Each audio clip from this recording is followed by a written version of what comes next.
Hey guys, welcome to another episode, and today we're going to be looking at management of regulated medical waste, which is BUMED Instruction 6280 TAC 1B. Now, this instruction can be downloaded from the Navy BMR website or from any other website that might have our bibs available. And in this instruction, it talks about two different types of waste: regulated medical waste and non-regulated medical waste.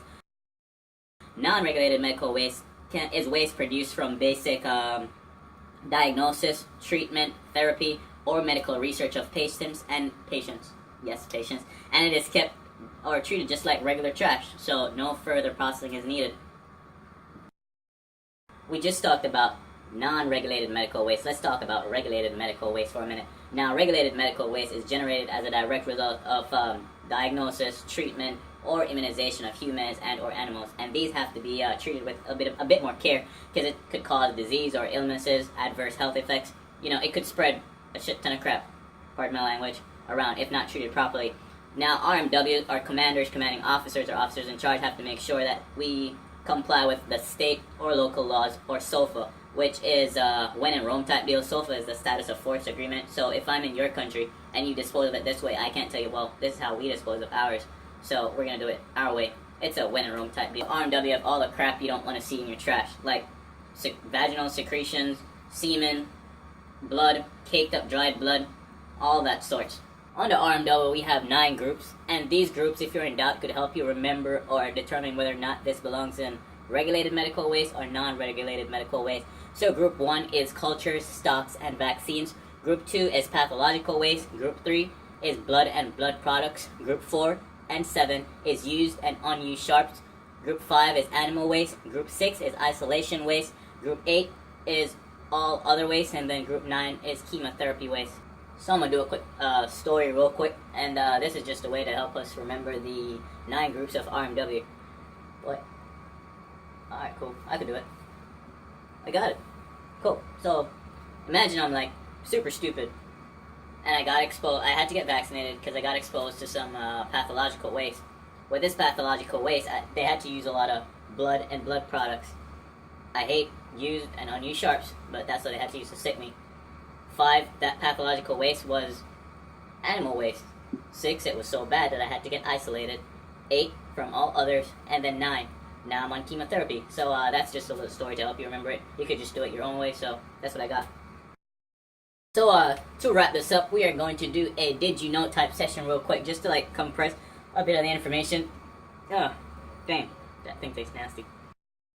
Did you know that if a sanitary napkins come from an isolation suite or a postpartum suite, it is considered RMW?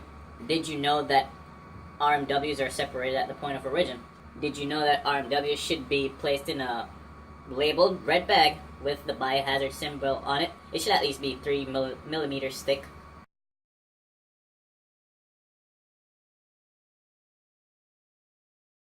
Did you know that pharmaceutical products has its own requirements separate from RMW? That's why we have those little red bins and those blue bins and those black bins.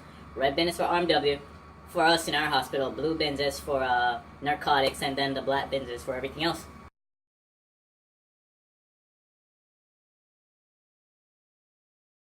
Did you know that you probably should have a room separate for your RMW? Not probably. You should have a room separate for your RMW. 1, it should be labeled that there's RMW in there, and then 2, it should not be accessible by pests or people who you don't want getting in. Promiscuous people. Did you know that sharps should be disposed in a rigid, puncture-proof container? Did you also know that you empty these containers when they're at least 3/4 full?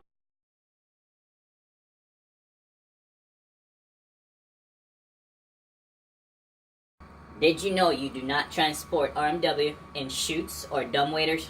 And I'm not talking about those tables that we get at restaurants. I'm talking about those mini elevators, you know, but I don't think anybody really has those anymore. So, did you know that I can't do the whip? Hey, wait, no, wrong leg. Anyway, yeah, so I was gonna incorporate this part in the did you know session, but normally we get these numbers mixed up, and I just wanted to make it clear.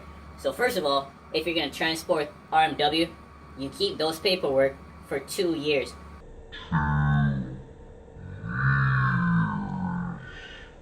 2.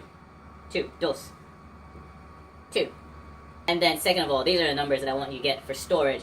So for non-pathological waste, which is regular trash, Yes, you have to have an area for it, but you can't have it in there for more than 7 days.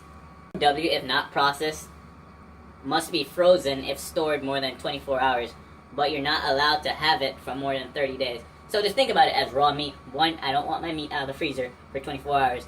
And then two, I don't want stale meat in my fridge for a freaking month. Yeah, although I should have some chicken left back there somewhere. And I am going to eat my chicken. But that's not the point. Just think of it that way. Yeah. So, like I'm saying, like, tell a friend, subscribe.